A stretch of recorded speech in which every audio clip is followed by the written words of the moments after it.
कल मैंने आप लोगों को अपराजिता के बारे में कुछ बतलाया था, कुछ है उसके आगे आज बतला रहा हूं।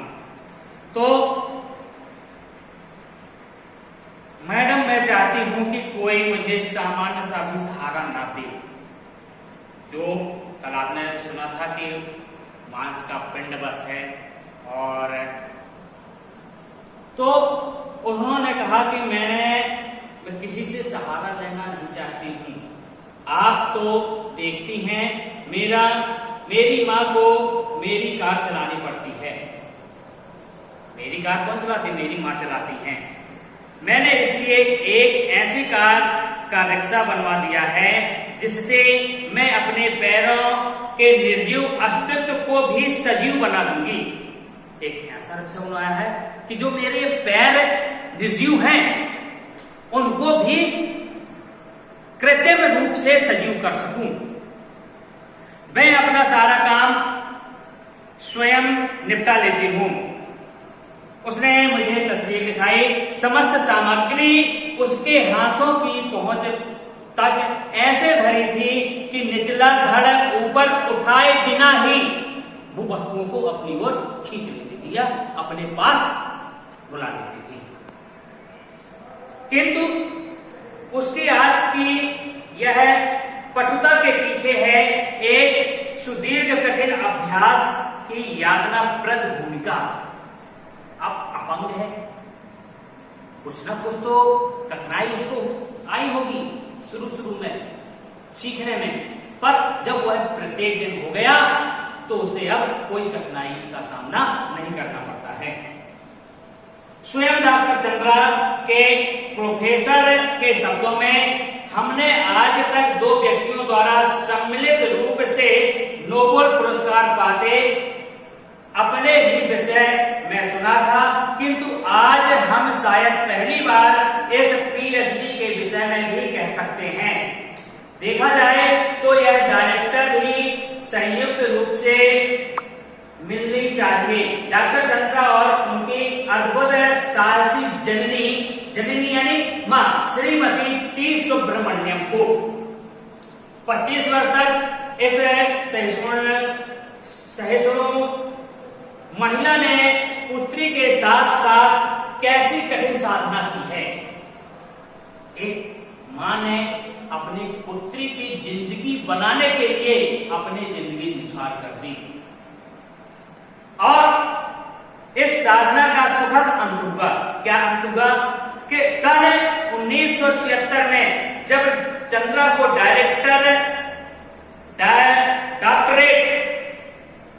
डॉक्टरेट मिली माइक्रोबायोलॉजी में, परिणाम क्या हुआ कि उनको डॉक्टरेट की उपाधि मिल गई। किसमें? माइक्रोबायोलॉजी में।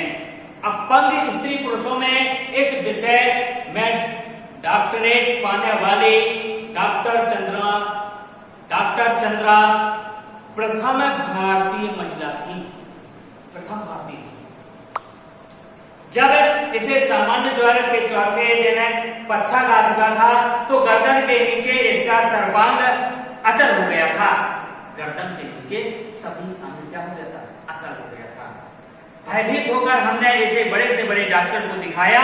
सबने एक स्वर में कहा, आप व्यर्थ में पैसा बर्बाद कर रहे हैं। पर आपकी पुत्री जीवन भर गर्दन नहीं हिला सकेगी। सभी डॉक्टरों ने ऐसा कहा। संसार की कोई भी शक्ति से रोग मुक्त नहीं कर सकती है। पर सहसा सुब्रमण्यम जी हार नहीं मानी और वो अपने छोटे भाई के पास गई। उसके भयानक अभिशाप के बावजूद मैंने कभी विधाता से यह नहीं कहा कि प्रभु इसे उठा लो, नहीं कहा। इसके जीवन से तो मौत भली है, मैंने ऐसा कभी भी नहीं कहा।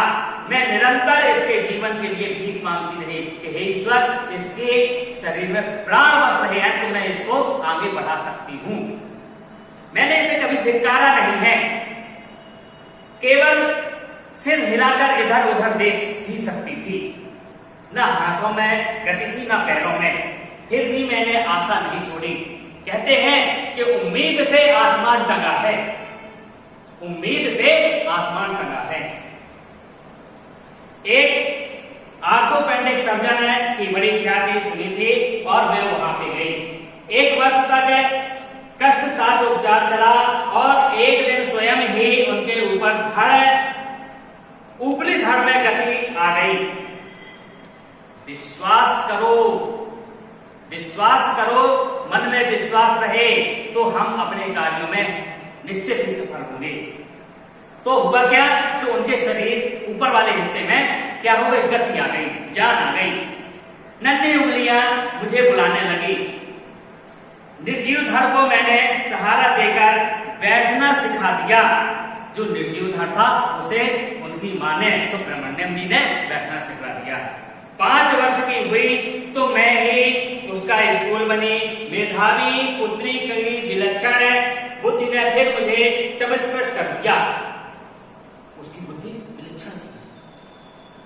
सरस्वती स्वयं ही जैसे आकर जिह्वाग्र में बैठ गई।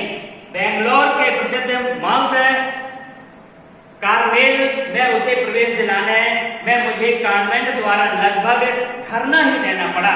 धरना देना, पहले कॉन्वेंट ने मना कर दिया कि यह अपंग है, इसे भर्ती नहीं करूंगा, पर उसके कॉन्वेंट के खिलाफ वो उन्होंने धरना दिया और कॉन्वेंट को परवश होकर उस छात्रा का एडमिशन कराना पड़ा।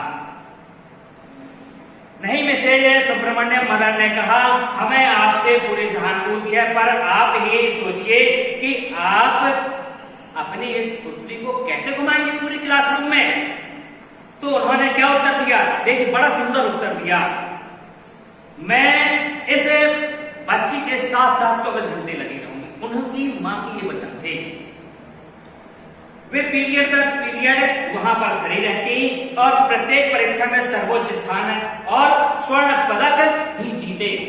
इसने डॉक्टर चंद्रा ने बीएससी किया, प्राणी शास्त्र में एमएससी में प्रथम स्थान प्राप्त किया और बेंगलोर में प्रख्यात इंस्टीट्यूट ऑफ साइंस के लिए स्पेशल सीट अर्जित की। केवल अपनी निष्ठा, धैर्य और साहस से 5 वर्ष तक प्रोफेसर शेखना के निर्देशन में शोध कार्य किया। इसी बीच माता पिता ने वानिया से चेयर मंगवा दी, जिसे डॉक्टर चंद्रा स्वयं चलाती हुई पूरी प्रयोगशाला में बड़ी सुगमता से घूम रही थी। लेदर जैकेट से कठिन जिरह बख्तर में किसी उस हंसमुख लड़की को देख मुझे युद्ध क्षेत्र में डटे राणा सागा की स्मरण आ जाती है। छत विछत शरीर में असंख्य घाव, आभा मंडित भाव मुद्रा।